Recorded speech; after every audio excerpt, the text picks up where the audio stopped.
नमस्कार, स्वागत है आप सभी का स्वदेशार में। मैं हूं आपके साथ सौमित्र बुटकर।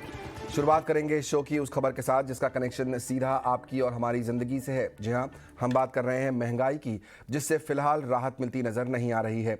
और महंगाई को अपने बुलेटिन में सबसे पहले लाने की वजह है आज आए CPI के आंकड़े, जो अनुमान से ज़्यादा दिख रहे हैं। दरअसल अगस्त महीने में रिटेल महंगाई की दर 7% पहुंच गई है, जबकि जुलाई महीने में consumer price index based retail महंगाई दर घटकर 6.7% हो गई थी। वहीं अगस्त महीने के कोर महंगाई दर की बात करें तो ये 5.8% से बढ़कर 5.9% हो गई है। इसके साथ ही आज आए IIP के आंकड़े भी निराश करने वाले हैं। जुलाई इंडस्ट्रियल आउटपुट ग्रोथ 11.5% से घटकर करीब 2.5% पर पहुंच गई है। मैन्युफैक्चरिंग, इलेक्ट्रिसिटी और माइनिंग ग्रोथ में भी कमी आई है।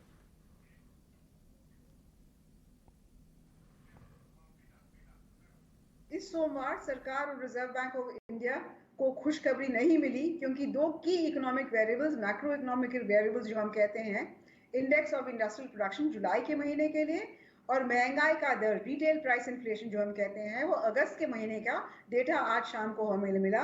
और दोनों डेटा पॉइंट्स जो हम कहते हैं एडवर्स रहे। इन्फ्लेशन एस्टिमेट से ज़्यादा रहा और index of industrial production estimate से कम रहा।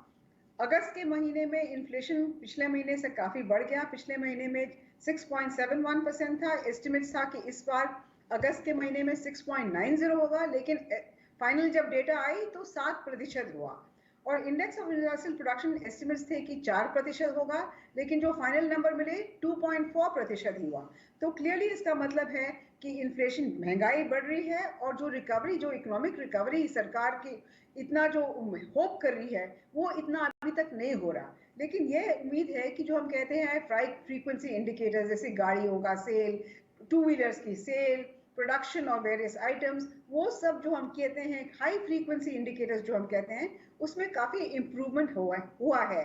तो आगे जाते महीनों में, हमके फेस्टिवल महीने हैं, दिवाली, दशहरा, दुर्गा पूजा, ये सब आ रहे हैं, तो हो सकता है कि इंडस्ट्रियल प्रोडक्शन अगस्त के महीने में इम्प्रूव होगा। और साथ ही साथ जैसे कमोडिटी प्राइसेस बाहर के देशों में कम होता रहेगा, इन्फ्लेशन भी थोड़ा घट जाएगा।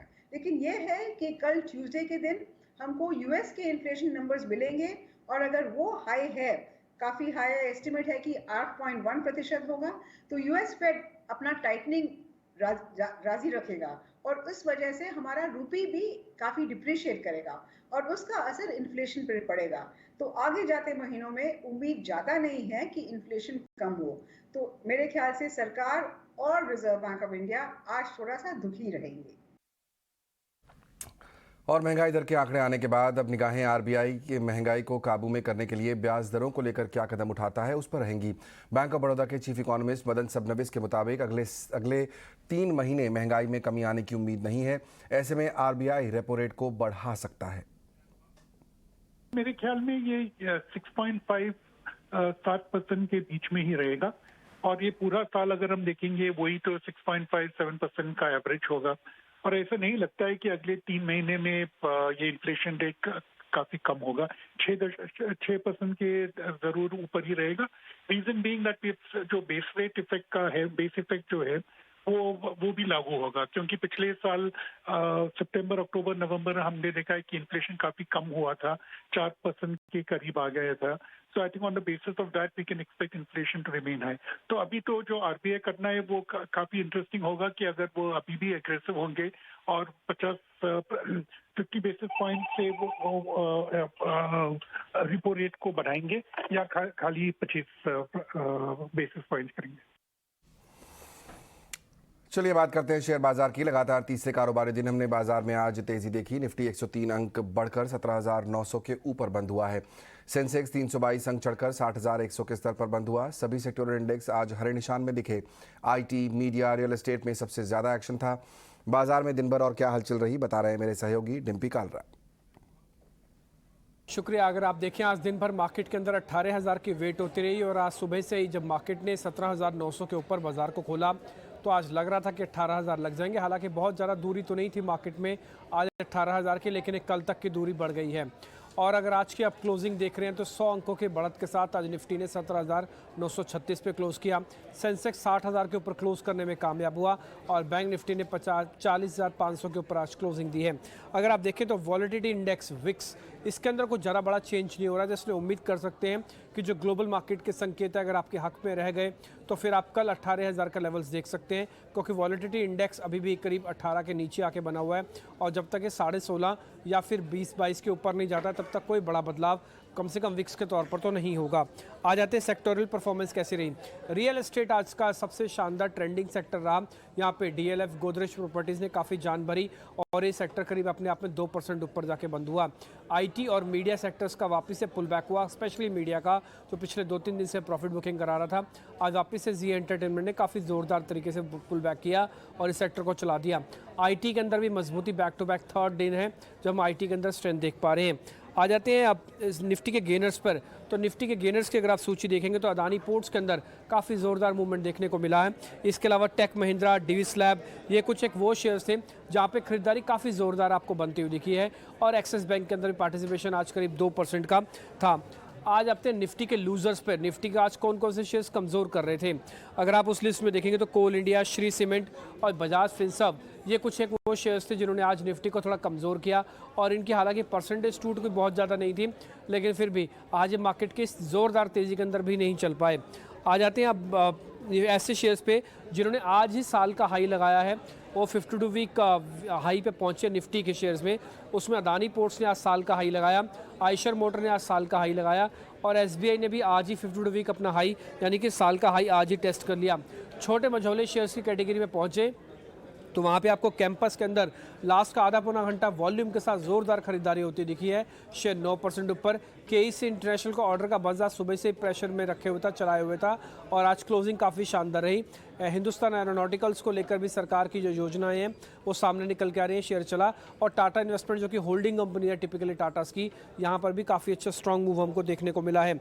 आते हैं मिड कैप के लूजर्स की श्रेणी में, वो कौन से शेयर्स थे जो आज पिटे हैं। अब वहाँ पे असाही इंडिया एक वो शेयर था जहाँ पे आज टूट देखने को मिली है। धानी, ग्रिंडवेल ऑटो और इंडिया बुल हाउसिंग फाइनेंस, ये एक ऐसा शेयर था जो एफ&ओ के अंदर भी है और मिड कैप कैटेगरी का भी है।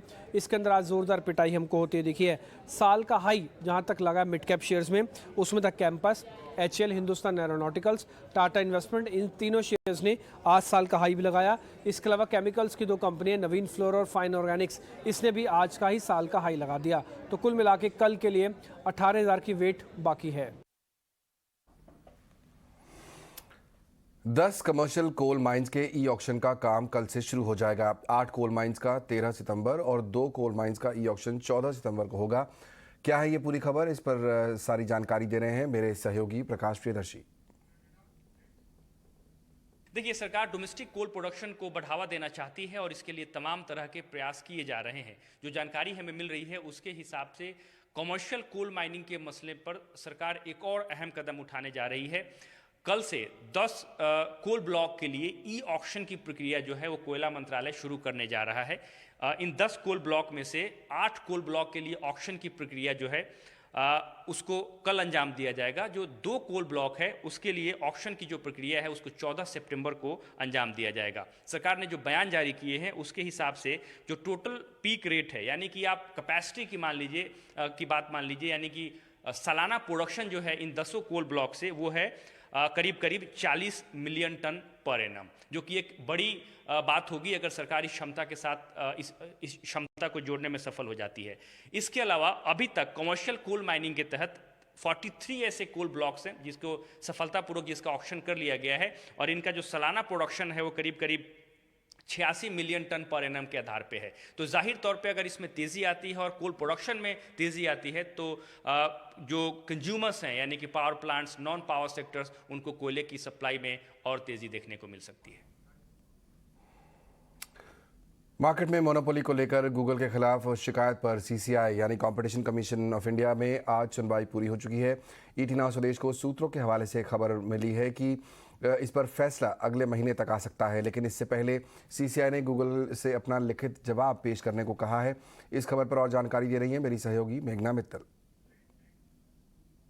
कॉम्पिटिशन कमीशन ने अपने 2 इन्वेस्टिगेशन रिपोर्ट पर जो गूगल पर थी, दोनों पर हियरिंग कंप्लीट कर ली है, ये सूत्र बता रहे हैं। एक रिपोर्ट एंड्रॉयड प्लेटफॉर्म्स के ऊपर थी, कैसे वो अपनी डोमिनेंस को मिसयूज़ करके कंपनीज़ को मैंडेट करते हैं कि अपने जो ऐप्स हैं उनको प्रोमिनेंटली फीचर करें। और दूसरी रिपोर्ट थी गूगल पे पर, उसके भी मार्केट डोमिनेंस को कैसे मिसयूज़ करते हैं। इन दोनों रिपोर्ट्स पर जो सूत्र बता रहे हैं कि हियरिंग कंप्लीट हो चुकी है और नेक्स्ट मंथ अक्टूबर में कॉम्पिटिशन कमीशन का जो फाइनल ऑर्डर है वो आने की उम्मीद है। इसके अलावा गूगल जो अपने जो आर्ग्यूमेंट्स हैं इन एलिगेशंस के अगेंस्ट, वो रिटन में जल्द ही सबमिट कर सकती है, ये भी सूत्र बता रहे हैं। ये हम जानते हैं कि 2014 में भी देखें तो कॉम्पिटिशन कमीशन ने 1 करोड़ लगभग फाइन लगाया था गूगल पे नॉन कोऑपरेशन और इन्फॉर्मेशन नहीं देने के लिए। अब ये देखना रहेगा कि जो अक्टूबर में जो फाइनल ऑर्डर आता है उस पर क्या डिसीजन आता है कॉम्पिटिशन कमीशन का। जो सूत्र बता रहे हैं कि एक सेट ऑफ डायरेक्टिव्स या गाइडलाइंस कॉम्पिटिशन कमीशन गूगल के लिए रख सकता है कि कौन से वो फॉलो करें, जिससे उनकी जो मार्केट डोमिनेंस है उसका अब्यूज़ आगे चलकर नहीं हो। इसके अलावा अगर वो गिल्टी पाए जाते हैं तो फ़ाइन भी लग सकता है, ये सूत्र कंफर्म कर रहे हैं। तो अब ये देखना रहेगा कि अक्टूबर में जब फाइनल जो रिटन सबमिशंस गूगल सबमिट करती है उसके बाद अगर उनको गिल्टी पाया जाता है, उसके बाद जो फाइनल ऑर्डर अक्टूबर में आएगा उसमें क्या निकल के आता है। एयरलाइंस कंपनियों को राहत देने के लिए सरकार एटीएफ की कीमतों की नई व्यवस्था बनाने पर विचार कर रही है। इस पर और डिटेल्स दे रहे हैं मेरे सहयोगी प्रकाश प्रियदर्शी। देखिए, डोमेस्टिक एयरलाइंस को बड़ी राहत मिल सकती है। सूत्रों के हवाले से जो जानकारी हमें मिल रही है उसके हिसाब से सरकार डोमेस्टिक एयरलाइंस को राहत देने के मकसद से एटीएफ प्राइसिंग मैकेनिज्म में बदलाव कर सकती है। सूत्र हमें बता रहे हैं कि इस मसले पर पेट्रोलियम मंत्रालय ने इसी हफ्ते एक अहम बैठक बुलाई है। इस बैठक में एविएशन कंपनी शामिल होंगे, ऑयल मार्केटिंग कंपनी शामिल होंगी और साथ ही साथ सिविल एविएशन मंत्रालय के टॉप ऑफिशियल्स भी इस बैठक में शामिल होंगे। सूत्र हमें बता रहे हैं कि वो तमाम ऐसे ऑप्शंस तलाशे जा रहे हैं ताकि एटीएफ की कीमतों में कमी लाई जाए और डोमेस्टिक एयरलाइंस के ऊपर जो आर्थिक बोझ है उसको उसमें कमी लाने में मदद मिल सके। सूत्र हमें बता रहे हैं कि इस बात पर भी विचार किया जा रहा है कि जो एटीएफ प्राइसेस में जो रिवीजन की अवधि है, जो कि इस वक्त 15 दिन के आधार पर किया जाता है, उसको बढ़ाकर 30 दिन के आधार पर किया जा सकता है ताकि कीमतों में ज़्यादा स्थिरता लाई जाए। इसके अलावा इस बात पर भी विचार किया जा रहा है कि जो बेंचमार्क है उसमें बदलाव किया जाए। मसलन इसे ग्लोबल बेंचमार्क के आधार पर शिफ्ट किया जा सकता है जो कि इंटरनेशनल एयरलाइंस के लिए है। मतलब ये कि इंटरनेशनल एयरलाइंस को जिस बेंचमार्क के आधार पर एटीएफ की सप्लाई की जाती है वही मॉडल डोमेस्टिक एयरलाइंस के लिए भी अपनाया जा सकता है। हालांकि पेट्रोलियम मंत्रालय डुअल प्राइसिंग मॉडल के विकल्प पर भी विचार कर रहा है ताकि जो ट्रांसपोर्टेशन कॉस्ट है वो इसमें फैक्टर इन किया जा सके। इसके अलावा सूत्र ये भी बता रहे हैं कि जिन राज्यों में हाई एयर ट्रैफिक है लेकिन वैट भी ज़्यादा है, उस मसले पर भी विचार किया जाएगा। उन राज्यों से अपील की जाएगी कि वो वैट में कटौती करें। दरअसल एविएशन कंपनीज ने सरकार से अपील की है कि उनका जो ऑपरेशनल कॉस्ट है एटीएफ की कीमतों में बढ़ोतरी की वजह से उसमें लगातार बढ़ोतरी हो रही है और तुरंत राहत देने की मांग की है, जिसकी वजह से ये कवायद की जा रही है। ज्ञानवापी श्रृंगार गौरी विवाद में वाराणसी कोर्ट ने बड़ा फैसला दिया है। दरअसल कोर्ट ने हिंदू पक्ष के हक में फैसला सुनाते हुए कहा है कि मामला सुनने लायक है और इस पर सुनवाई आगे भी जारी रहेगी। साथ ही कोर्ट ने मुस्लिम पक्ष की याचिकाओं को खारिज करते हुए मामले पर अगली सुनवाई के लिए तारीख का ऐलान भी कर दिया है। इस मामले की अगली सुनवाई 22 सितंबर को होगी। वहीं फैसले के बाद मुस्लिम पक्ष की ओर से भी बयान आया है। उन्होंने कहा है कि मामले में कानूनी सलाह ली जाएगी, जिसके बाद हाईकोर्ट का दरवाज़ा खटखटाया जा सकता है। वहीं दूसरे पक्ष कोर्ट के फैसले पर खुशियां मना रहा है। आज कोर्ट ने हमारे सारे आर्गुमेंट्स को मान लिया है। मुस्लिम पक्ष की एप्लीकेशन रिजेक्ट कर दी है। प्लेसेस ऑफ वर्शिप एक्ट की उनकी जो प्ली थी उसको खारिज कर दिया है। वक्फ एक्ट की प्ली को खारिज कर दिया है। कोर्ट ने कहा है कि सूट मेंटेनेबल है। अब इस मामले की अगली सुनवाई 22/9 को होगी और एविडेंस लीड की जाएगी। इशूज ये साबित होगा आज का फैसला और हम हर्षित हैं, हिंदू समाज हर्षित है, कि समाज सनातन धर्म हर्षित है और पूरा उत्तर प्रदेश हर्षित है। आगे कार्बन डेटिंग की मांग होगी। मंदिर के जितने भी साक्ष्य हैं, जितने भी दीवार जिसमें से बाबा शिवलिंग, उनको दीवार तोड़ करके बिल्कुल साझ ताकि नंदी और बाबा बात कर सकें। वाराणसी कोर्ट के फैसले पर अलग अलग राजनीतिक प्रतिक्रियाएं भी देखने को मिल रही हैं। AIMIM के चीफ असदुद्दीन ओवैसी ने कहा है कि ये केस बाबरी मस्जिद के रास्ते पर जा रहा है, इसे हाई कोर्ट में चुनौती दी जानी चाहिए। वहीं केंद्रीय मंत्री गिरिराज सिंह ने कोर्ट के फैसले का स्वागत किया है। उन्होंने कहा है कि हम कोर्ट के फैसले का सम्मान करते हैं। ये जो आज ऑर्डर आया है, इससे देश में अब बहुत सी चीज़ें शुरू हो जाएंगी। हर कोई जाकर ये कहेगा कि नहीं 15 अगस्त 1947 से पहले से हम यहाँ पर थे, तो फिर 1991 का जो places of religious worship act है, वो तो उसका मकसद ही फेल हो जाता है। क्योंकि 91 का एक्ट इसलिए बनाया गया था ताकि इस तरह के कॉन्फ्लिक्ट जो है वो हमेशा के लिए ख़त्म हो जाए। मगर आज के ऑर्डर के बाद ऐसा लगता है कि फिर अब ये लिटिगेशन शुरू हो जाएगा इन तमाम इश्यूज़ के ऊपर, और हम दोबारा 80 और 90 के दहे में वापस जा रहे हैं। फिर देखिए, देश के अंदर कुछ लोग माहौल को खराब करना चाहते हैं। ये कटु सत्य है कि देश में जो बंटवारा हुआ वो हमारे पूर्वजों ने धर्म के आधार पर देश का बंटवारा हुआ। काश अगर उस समय हमारे पूर्वज आर पार करके बंटवारा किए होते तो आज भारत के अंदर न सर तन से जुदा का नारा लगता, न शोभा यात्रा पे गोलियां चलती, न पत्थर चलता। भारत ने मवेशियों में होने वाली लंपी बीमारी का वैक्सीन तैयार कर लिया है। प्रधानमंत्री नरेंद्र मोदी ने वर्ल्ड डेयरी समिट 2022 में इसकी जानकारी दी।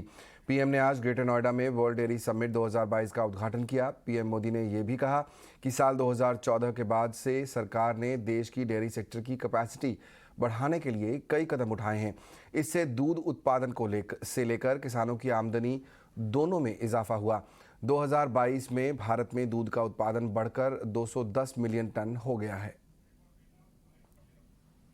विश्व के अन्य विकसित देशों से अलग भारत में डेयरी सेक्टर की असली ताकत छोटे किसान है।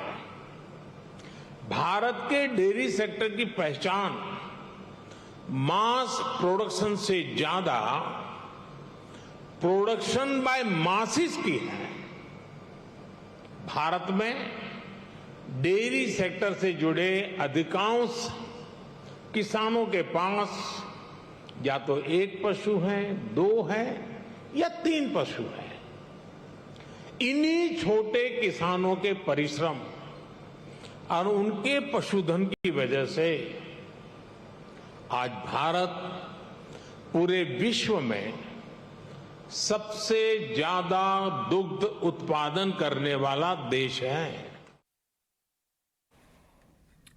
बीजेपी नेता और TikTok star Sonali Phogat murder case की जांच अब सीबीआई करेगी। गोवा सरकार की अनुशंसा पर गृह मंत्रालय ने जांच की सिफारिश की है। दरअसल सोनाली के परिवार वाले सीबीआई जांच की मांग पर अड़े हुए थे। हरियाणा में बुलाई गई खाप पंचायत में सीबीआई जांच की मांग की गई थी। सीएम प्रमोद सावंत ने उनकी मांग को मानते हुए सीबीआई जांच की अनुशंसा की है, जिस पर अब गृह मंत्रालय ने भी हरी झंडी दिखा दी है। सोनाली फोगाट के केस की इन्वेस्टिगेशन इज गोइंग ऑन, लेकिन मैं इसके ऊपर कहते वक्त मुझे लगता है कि लोगों की डिमांड है वहाँ से कंटिन्यूसली कि ये केस सीबीआई के पास देने चाहिए। उनकी बेटी की भी डिमांड थी। हमें उस केस में हमारे पुलिस के ऊपर पूरा भरोसा है और डेफिनेटली दे बहुत अच्छी तरह से इन्वेस्टिगेशन कर रहा है। बहुत अच्छे क्लूज भी उनको मिले हैं, लेकिन लोगों के डिमांड ध्यान में रखते हुए और उनकी बेटी की कंटिन्यूसली डिमांड ध्यान में रखते हुए मैंने प्रेस मीडिया में भी बाकी भी मुझे रिक्वेस्ट की है कि वो सीबीआई के पास दे देना चाहिए। तो फिर आज हम वो केस सीबीआई के पास दे रहे हैं। सो डेफिनेटली मैं इस केस को आज मैं खुद होम मिनिस्टर को चिट्ठी लिख रहा हूं कि ये केस सीबीआई के पास देने के लिए मैं खुद चिट्ठी लिख रहा हूं। अब इस वक्त की बड़ी सियासी घमासान की खबर बताते हैं आपको। राहुल गांधी ने भारत जोड़ो यात्रा को लेकर बीजेपी ने बड़ा हमला बोला है। बीजेपी ने कांग्रेस के एक ट्वीट का जिक्र करते हुए राहुल की भारत जोड़ो यात्रा को आग लगाओ यात्रा कहते हुए तंज कसा है। बीजेपी के राष्ट्रीय प्रवक्ता संबित पात्रा ने आरोप लगाया है कि राहुल अपनी यात्रा के जरिए देश को बांटने और समाज में आग लगाने की कोशिश कर रहे हैं। जनता पार्टी आरएसएस को रिप्रेजेंट करते हुए कांग्रेस पार्टी ने ट्वीट किया है और इसमें आग जलते हुए दिखाया गया है। इस तस्वीर के माध्यम से बहुत ही सोच समझ करके एक षड्यंत्र के अंतर्गत राहुल गांधी और कांग्रेस पार्टी ने एक संदेश भेजा है वहां के आतंकवादियों को कि आप जो संघ के कार्यकर्ता हैं, जो भाजपा के साथ जुड़े हुए हैं, those who are associated with a particular ideology, they should be killed, they should be eliminated, they have no place in the politics of Kerala. और अब बात करते हैं खेल जगत की। दरअसल T20 वर्ल्ड कप 2022 के लिए 15 सदस्यीय टीम इंडिया का ऐलान हो गया है। वर्ल्ड कप के लिए टीम इंडिया की कप्तानी रोहित शर्मा करने वाले हैं। वहीं केएल राहुल को उप कप्तानी दी गई है। साथ ही चोट के कारण टीम से बाहर चल रहे हर्षल पटेल और जसप्रीत बुमराह की टीम में वापसी हुई है। इसी के साथ टीम इंडिया के स्टार ऑलराउंडर रविंद्र जडेजा घुटने की सर्जरी के चलते वर्ल्ड कप की टीम से बाहर हैं और उनकी जगह अक्षर पटेल को मौका दिया गया है। युवा खिलाड़ी अर्शदीप सिंह और रवि बिश्नोई को भी टीम में जगह मिली है। बता दें कि T20 वर्ल्ड कप 16 अक्टूबर से ऑस्ट्रेलिया में शुरू होगा। वहीं भारतीय टीम अपना पहला मुकाबला 23 अक्टूबर को पाकिस्तान के खिलाफ खेलेगी। वर्ल्ड कप से पहले टीम इंडिया को ऑस्ट्रेलिया और साउथ अफ्रीका के खिलाफ भी सीरीज खेलनी है। और चलते चलते आपको एक पॉजिटिव खबर के साथ छोड़ जाते हैं। ये तस्वीर देखिए, ये है हमारे देश में भगवान का रूप कहे जाने वाले एक डॉक्टर की। बंगलुरु की सड़कों से आई ये तस्वीरें कुछ दूसरे लोगों के लिए मिसाल बन गई हैं। दरअसल बंगलुरु के एक डॉक्टर ने अपने मरीज की जान बचाने के लिए ऐसा कदम उठाया जो दूसरों के लिए प्रेरणा बन गया। ये डॉक्टर हैं मणिपाल हॉस्पिटल के गैस्ट्रोएंट्रोलॉजिस्ट के सर्जन गोविंद नंद कुमार, जो एक अर्जेंट लेप्रोस्कोपी गॉल ब्लैडर की सर्जरी करने जा रहे थे, लेकिन इस दौरान जाम में फंस गए। इसके बाद उन्होंने अपने पेशेंट की जान बचाने के लिए कार वहीं छोड़ दी और सर्जरी करने के लिए 3 किलोमीटर तक दौड़ लगाकर अस्पताल पहुंचे। बता दें कि डॉक्टर का ये वीडियो अब सोशल मीडिया पर जमकर वायरल हो रहा है, जिसके बाद डॉक्टर ने इस कदम की जमकर उनकी सराहना की जा रही है। Where there was no movement of traffic for several minutes. I got out of the car, looked ahead. It didn't seem like there was any hope of traffic moving. Google Maps suggested that the traffic would take at least 45 minutes to clear and to get me to the hospital, a stretch that usually takes me 5 to 10 minutes. I waited, but the time didn't change on Google Maps, and then I had to take a decision as I had surgery scheduled. I had an important surgery in the morning, removal of the gallbladder, and then several surgeries after that for the day. At that point, I took a decision to just kind of walk out, and I run and work out, so used that to my advantage, crossed over the street, and finished 3 kilometers in about 15 minutes. My car and driver took about 2.5 hours to reach the hospital.